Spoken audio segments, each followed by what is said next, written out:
Hello everyone, I'm Luke and this is Polymathy. And today we're going to continue scanning some Latin poetry. And this is a 5-stage scanning exercise that I came to conclude being a very good one to do for myself many years ago, over 15 years ago. I came upon it independently, but I just spoke recently with Diane Warren Anderson, who let me know that she's been doing something very similar for over 30 years, which is fantastic, and I wanted to give credit where credit's due. She had a problem with me naming it after myself. Of course, as I explained in the previous video, that was done tongue-in-cheek. This is all based on Dates' methods. I just expanded out the steps into 5 what I call stages. Nor is it a method, per se. It's merely the scanning exercise that I, Luke Ranieri, am doing. And that's all I meant. Hopefully that is clear to her and to anyone else who's been doing something similar and been helping their students for many, many years. So credit where credit's due. If I have seen further, it is by standing on the shoulders of giants. So continuing on with the little exercise that I have done before previously with the Aeneid video. By the way, do check out the simple 3 or 4 minute version of this where it's just the steps on the Scorpio Martianus channel. I find that useful to listen to because you can just listen right through it very easily, very quickly. Whereas this, we're going to go real slow through all the steps, just like we did last time. Hopefully not quite as long as the video as the previous time, but I want to go nice and slow for everyone who's learning how to do this. So here we're going to do Ovid's Amores from Book 3, and this is the second of the Carmina that's in that book. And it's particularly important for those of us who have looked at Famiglia Romana, Lingua Latina per se illustrata, because it's one of the first complete, not complete poems at all, but just the first few lines that are located in chapter 34 of that book, which is called Ars Poetica. And what we're going to do is look at this. This is an elegiac couplet. So the elegiac couplet has a line of hexameter, then a line of pentameter, rather dactylic hexameter, then dactylic pentameter, and switching on and on like that. And this gives it a different feel, certainly, than hexameter, because it's constantly changing every other line. It's alternating the pattern.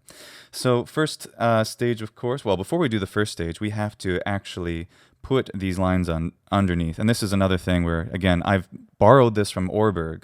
That is to, of course, include macrons. This is absolutely vital, and I strongly recommend you write out the text with the macrons. And more than that, to then not mark above the syllables, the syllable lengths, but underneath them. This distinguishes clearly true vowel length from the syllable length. The shorts are unmarked. You could put an indication over them, but I find that a bit unnecessary, because if we understand that a vowel with no marking over it is a short vowel, then that's a good economy of orthography, in my opinion. So that's, again, why this is Ranieri's 5-stage scanning exercise, because this is a very important component of it, this marking underneath. It's not limited to merely the auditory portion. So if there's any credit I'm taking, it's just because I'm putting these different components together in the way that I've been doing for many years, of course, based on Orberg, dates, and I guess that's it. That's the only information I ever got. Oh, and of course, Johann Vinga, Alatius, as he's called. He had demonstrated this in a musical way before with his channel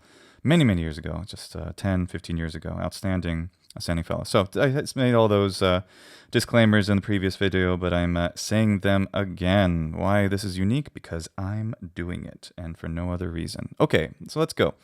Let us mark the long syllable. Why is this a long syllable? Well, I encourage you to go see my videos on trisyllables and disyllables, and I'll put up here those little cards that pop out, which will give you the list of videos, the playlist, to look at those. So this is a long syllable. It ends in a consonant. And then ego, short, ego, and then no, bi, li, un, se, de, o, studi, o, su, and then a liaison here, se, quorum, ui is a diphthong, ui, cui, da, me, and then the N is liaised here. Cuitam me nipsafaves winca tutile pregor. Ut, consonant, consonant. Ut loquer, rer.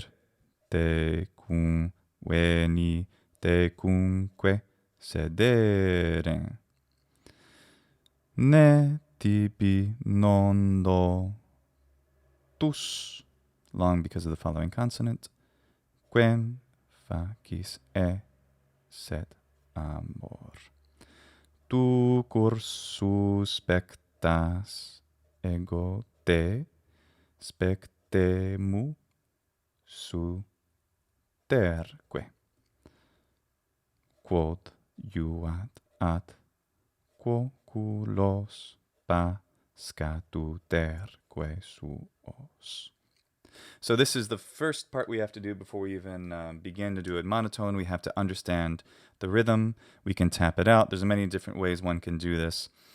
But this is as far as I need to go as far as understanding the basic rhythm of any given piece of Latin poetry. This works also fundamentally for Greek poetry as well, ancient Greek poetry. So before we go and actually do the stage 1, 2, 3, 4, 5, let me show you what stage 5 is supposed to sound like, so you have an idea of what the goal is. And then, of course, you can skip again to that stage 5 again later. This is what I think it should sound like. This is my way of reciting it. Non ego nobilium sedeo studiosus ecorum, cui tamen ipsa faves, vincat ille precor. Ut loquerer tecum veni, tecumque sedere, ne tibi non notus, quem facis esset amor.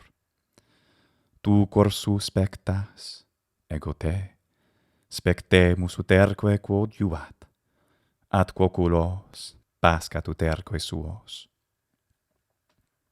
So, if you liked that, that is what we are going for. That's what we're training ourselves to do.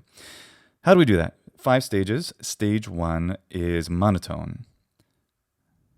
Non ego nobilium sedeo studiosus ecorum. And if that was too fast, you can even slow down the video on YouTube. There's a way to slow down any video on YouTube on your phones or on your computer and change the playback speed to 0.75, 0.5, whatever's helpful. I'll do it again now, though a little slower. Non ego nobilium sedeo studiosus ecorum. Next line. So that's hexameter. Now we did the hexameter before. The next is pentameter. Notice the rhythm is certainly different. It's dactylic pentameter though. Cui tamen ipsa faves vincat ille precor. And I extended this a little bit just because, so pentameter lines, hexameter we understand. Hexameter here is the same as normal hexameter, even though it's an elegiac couplet. The elegiac couplet difference here is that we have the lines of pentameter. Now, how are the lines of pentameter actually different? Well, they're different because they still have dactyls, but they're rather interesting. Instead of what we were doing before, which in the hexameter we have 6 dactyls, and the dactyl can be replaced by a spondee. We'll see here. Here's the first foot. Pentameter means 5 feet, right? And let's see. There's another foot, and there's another foot. So here, 1 foot and another foot, and over here is another foot and another foot. So what we see is 1 complete dactyl. So I'll just call this, I'll number these in an odd way. 1 complete dactyl, 2nd complete dactyl, 3rd complete dactyl, 4th complete dactyl. And of course, sometimes these can be replaced with spondees occasionally as well. But the issue, depending on where it is, not over here as much. But the point is that we have normal feet, whether it's a spondee or dactyl, in this case dactyl, 1 foot, 2 foot, 3 foot, 4 foot. Where's the 5th foot? Well, we have half of it here. So here's 1 half, and here's another half, the cor, and that's a spondee. And this is how pentameter is normally done. And it'll have a very regular type rhythm. And because of this strange division here, one tends to feel, at least I certainly do, and you may as well, I feel the need very often to pause here. And this is the caesura, which we talked about before. And pentameter usually has this natural caesura worked into the semantic meaning of the line. And sometimes you might pause here, you might not. I tend to have trouble not pausing here, or at least making this syllable longer than a normal, long syllable, because it feels like it requires it. But that's my interpretation. When you get the strict numeri, numeri meaning the Latin word for rhythm or meter, when you get the numeri down and they're very solid, then you will be compelled by the language itself, by how well you already speak Latin, to do certain things, performance-based, which makes sense to you, while retaining the things strict that need to be strict. What needs to be strict? The long and short differences, that they relatively have to be long, but tempo changes can and should and certainly will occur frequently. Okay, so that was stage one, which is to do it monotone. So once you are good with that with this poem, definitely don't move on from stage one until you've gone on to stage two. Stage two is where we add the accent mark. And again, this is a critical part. This notation that I'm using. Again, I've borrowed this from Orberg. So non ego nobilium sedeo studiosus quorum. Had a lovely chat with a French-speaking gentleman who took issue with what I was doing. There, oh, the accent doesn't go there. The accent goes where the ictus is effectively he was trying to say. Many people think that, and it is completely, utterly false. There was another person who had made comments on the previous video of this here in Polymathy, who is, I believe, in fact, a classics professor. Certainly, she knows this material really well, and but she was saying, like, how do I know that this is factual? Well, because I'm simply adding together the language. Like, this is the simplest possible explanation as far as like the stress accent, which I'm now turning into this accent mark here, just to mark it for now. This goes there, and this distinction is very, very important. The fact that elisions happen. Elisions are like at kokulos. That's fundamental to the Latin language. Not putting an elision is unusual. It's strange. It could be done. It can be done even in poetry. It can happen in normal speech, but is not something that is poetical or forced in some way. So if you take the language and you understand it in the various ways I've harangued about, I continue to go on and on and on and on about and everywhere, which is the long and short syllable distinction being so vital, obviously, to the literature and to the language fundamentally. Now, if you do that all the time in your recitation and your poetry, well, then this becomes just an adding up of things that already happens. For example, I have colleagues, friends, students who already were, when they were learning Latin, just did this, or at some point in their Latin education, they were able to do the long and shorts with their regular prose recitation, so that when they came to poetry, they did it perfectly, and they still do it perfectly every time without knowing these little structures that I'm pointing out. What is perfectly is to read with the correct rhythms of long and shorts, with the correct, these we call them elisions, or really vowel junctures, and so forth. So that's my point. That this 5-stage scanning exercise is really just an artificial way to really to help people who haven't yet acquired that sense of the natural rhythm of the language in prose, and allow them through poetry to acquire it, because this is where it matters. One could say most, though in prose, of course, it matters quite a bit too. Okay, moving on. Qui tamen ipsa faves vincatutille precor. Ut loquerer tecum veni tecumque sedere, ne tibi non notus quem facis esse amor. So these accent marks are merely where the natural word stresses are. Monosyllables, would they have an accent? Maybe, or maybe they'd be unaccented. It doesn't really matter, because it's about the lexically in Latin, just as English, the distinction of facis as opposed to facis. The second one I stress the quis. Facis, facis. One of them is louder, and there's also sometimes, occasionally, a pitch component. The point is that if we say facis, or esset, or amor, those are all stressing the wrong syllable, and that is incorrect. So the point is that we're noting that the facis, the esset, the amor, that distinction of loudness, that tiny little distinction of loudness, quite subtle, really, the stress accent of English and other languages, and Latin certainly can be among them. So tu cursus pectas ego te. Oh my gosh, I forgot the long vowel. Everyone in the world, please forgive me. Oh, I'm adding it. And the pen's hardly working, but I think you see it there. So that's, of course, a long te. I know this poem so well, I just kind of scribbled it out without too much thinking. So pardon me, everyone. So spectemus uterque quod iuat atque, but it's atque kokulos. So we'll have this really fun double stress, at kokulos, if you want. Or this whole word might be unstressed because it would become monosyllabic anyway. Not every word has to have a distinct stress in it. When we read a line of prose or poetry, that's part of the variety, the natural variety of speech. That's what makes it so interesting to listen to. Because if we always spoke in the same way, every single line or sentence, it would be intensely boring. Okay, so I have added in all of the accents over the natural stress. The accents here, the stress has nothing to do with the composition. Well, actually, that's not exactly true. The stresses have nothing to do with the measurement of the meter. Meter means measurement, right? It means a measure.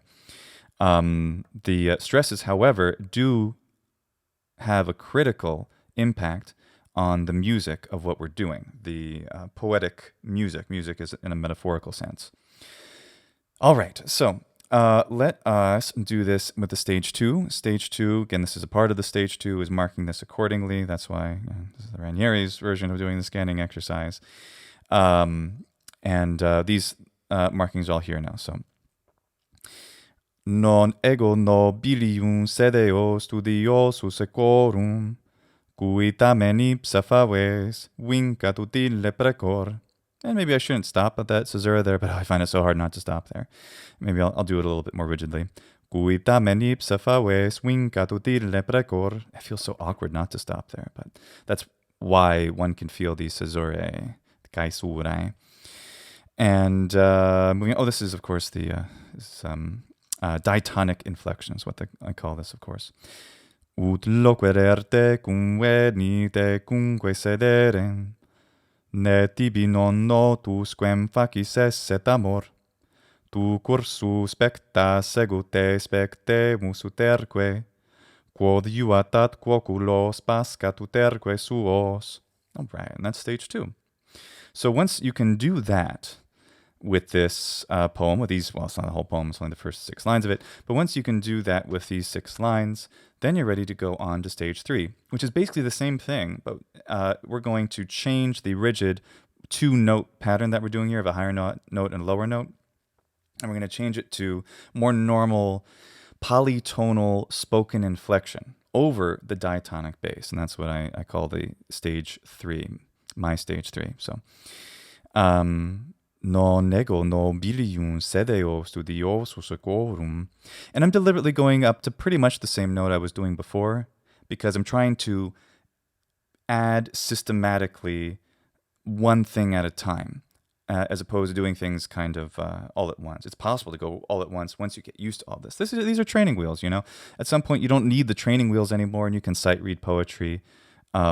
Certainly with macrons written or without, because you will have learned all of the macrons in Latin, where all the long vowels are, just from experience, because you've written out a lot of Latin using them. That's how you learn, by the way. That's a great way to learn. Transcription. That's why I deliberately wrote this by hand in my, uncial, funny way of writing letters, to show you that this is a good idea, to do, basically to do as I am preaching, if you will. Because if you write them out and you write the long vowels, you start to associate these all as the same thing. And then if you do this exercise, then you can get to memorizing the poem in ideally the stage 5 way, if not the stage 4 way, so that it makes Latin the rhythmical, natural, metrical way that Latin must needs be a part of you, because that's what happens when we acquire language. We identify with it. We make it idem, the same as ourselves. Idem facere, identify. Okay. So, non ego nobilium sedeo studiosus equorum, cui tamen ipsa faves vincat utile precor, ut loquererte cum venite cumque sedere. And I'll go a little slower, and I'm going fast. Ne tibi non notus quem facis esset amor, tu cursu specta segute spectemus uterque, quod iuatat quoculos pascat uterque suos. That's probably my least favorite of the stages. It just sounds so weird because it's almost speaking, but it's clearly not. So once you can do that, then you're ready for, that was stage 3. So then you will be ready for stage 4. And again, I think it's very important to match that because I see people sometimes, students of mine, they want to jump from one to the other. They want to get right to the following, which is stage 4, where we're going to make this sound natural, more like natural pseudo-spoken inflection, pseudo-spoken inflection for which is what stage 4 is. And it's really good to build up in this way. That's in my experience, this has worked best for my students. When I was first starting out, this is what I needed to get going in order to understand how this all worked before I got good at doing this. Because then I took all of this and I put it into speech. But if we rush it, then we'll make a mistake. We'll say ego instead of ego. We'll say sedeo instead of sedeo. Those kinds of things. Those are mistakes. Those are really big mistakes. We'll say juvat instead of juat. We don't want to do that. We want to keep everything nice and strict and tight. If it takes 5 times, 20 times on a stage, whatever it takes, do that. Trust me, the benefits are extraordinary because, as I demonstrated earlier, you'll be able to sight read something like this in the performance manner without having any experience with a particular poem previously, because you'll just be seeing all of this stuff, if you will, just as we exercise anything. Okay, on to stage 4. So stage 4 is to do a pseudo-spoken inflection. I say pseudo-spoken because we're going to do the hard pauses at the end of the line, just like we were doing, and we're not going to observe caesuras or other punctuation marks within the line, in the sense that we're not going to pause anywhere because we're still keeping the full natural rhythm, the full long and short rhythm, plus the stresses. Okay. Non ego nobilium sedeo studiosus ecorum, cui tamen ipsa faves vincatur ille precor, ut loquerer tecunque sedere, ne tibi non notus quem facis esset amor. Tu cursus spectas ego te spectemus uterque, quod iuatat quoculos pascat uterque suos. All right, so that it was stage 4. So once you're good with that, now it's time for creativity.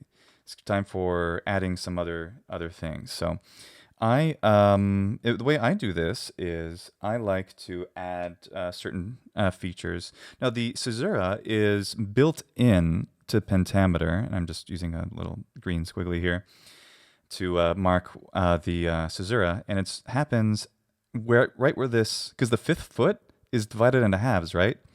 In a way, this is the way I think about it for pentameter. So the other half of it's over here, so it creates this fairly awkward feeling, a lovely awkward feeling, just like when one dances, one's off balance, but on balance again.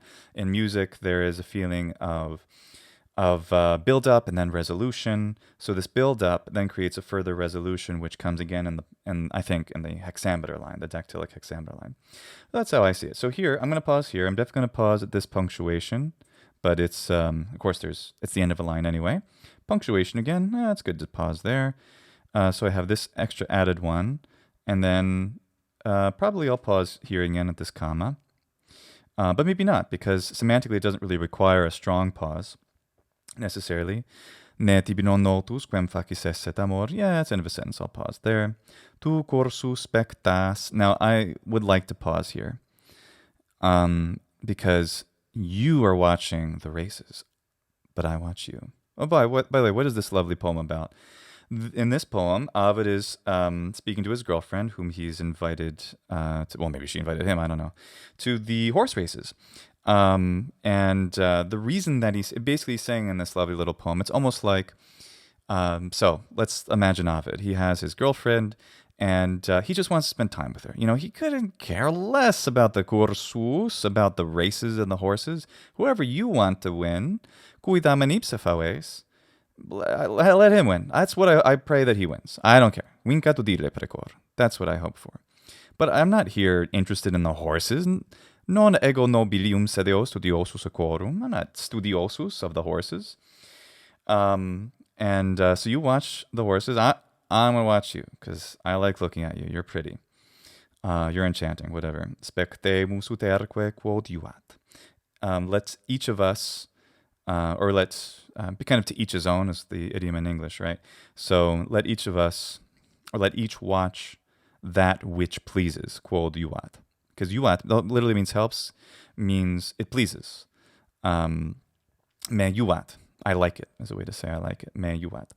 Ad quoculos pascat uterque suos. So this is the uterque. Uterque, each of us, let each pascat, feed, oculos, let each feed his or her eyes, and the suos, there it is, and let each feed his or her own eyes. Like, so you do what you want, honey. I'm here just to loquererte cum, to chat with you and to enjoy looking at you. So it's nice. It's a sweet poem.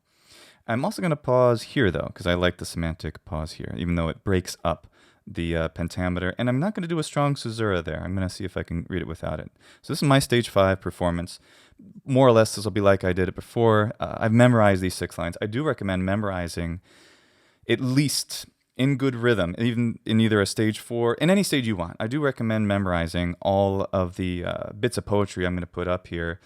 I do have all of these memorized myself, which definitely helps. But you can do this again with any poem. And the reason I have them memorized is because I've done this and demonstrated this so many times with students. And also because I like these. I like the meaning.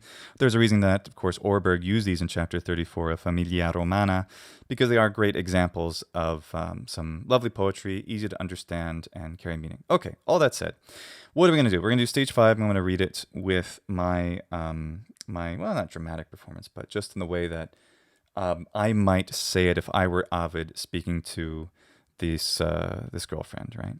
Okay. Non ego nobilium sedeos studiosus equorum, cui tamen ipsa faves, vincat ille precor. Ut loquerat te cum veni, te cumque sedere, ne tibi non notus quem facis esset amor.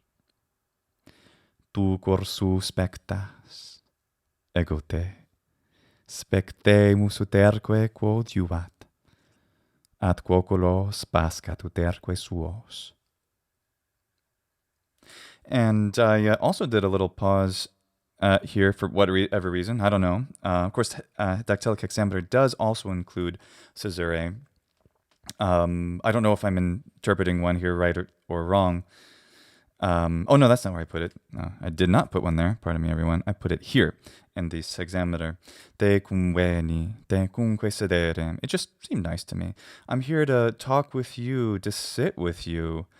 Ne tibi non notus quem facis esset amor. The double negative, which is just like English, properly means a double negative. That is in the official grammar of English, as it does in Latin. Not as the Romance language, where the Romance languages, I think pretty much all of them, the double negative implies a positive. So ne, non is ut. In order that tibi notus sit.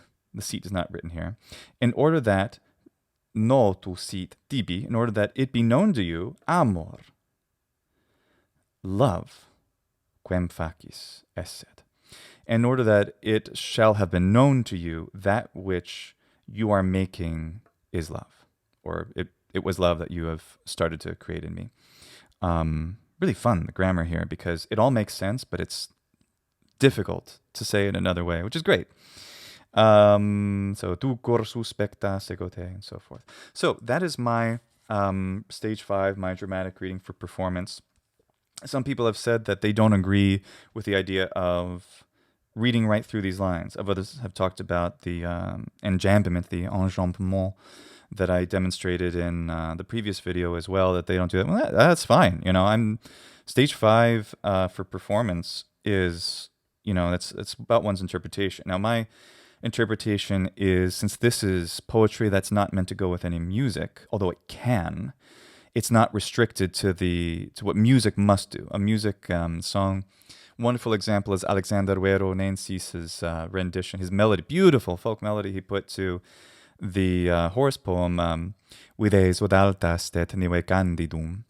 So, and we'll do that one too. Vides od altas te nive candidum, soracte, and so forth. So the soracte is semantically in that line connected to the previous line, but the pauses of the music, which are at the end of every line pretty much, demand one to stop there, because the music is that way.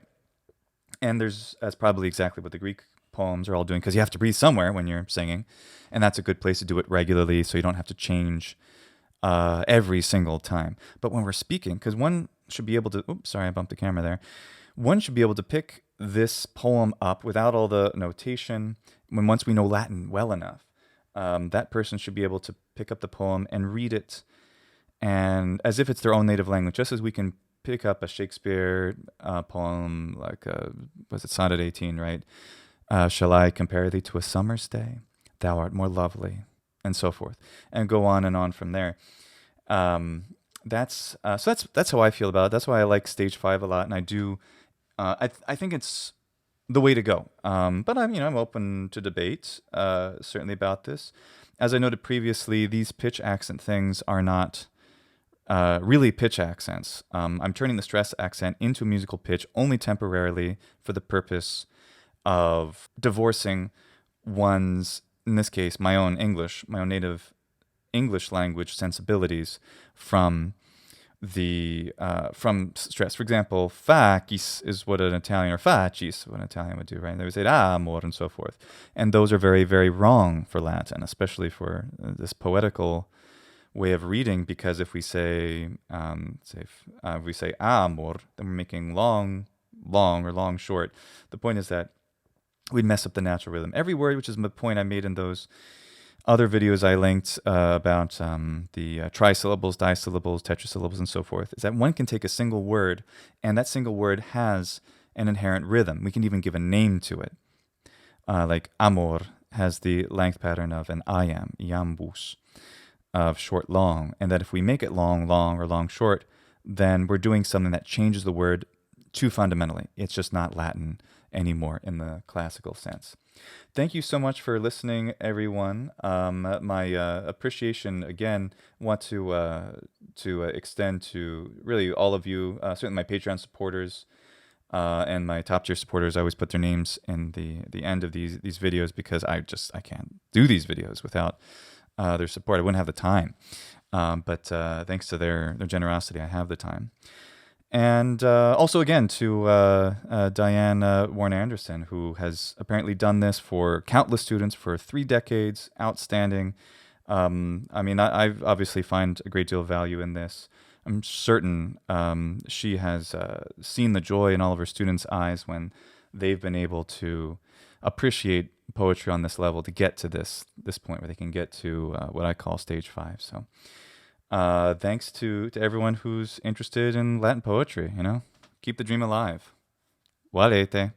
Nam solis instar, sciues impar, recta nos nuisere iubar, qui tibi plura nam, que nilest, quod cae laestum solem do, esto secura ferre nilest,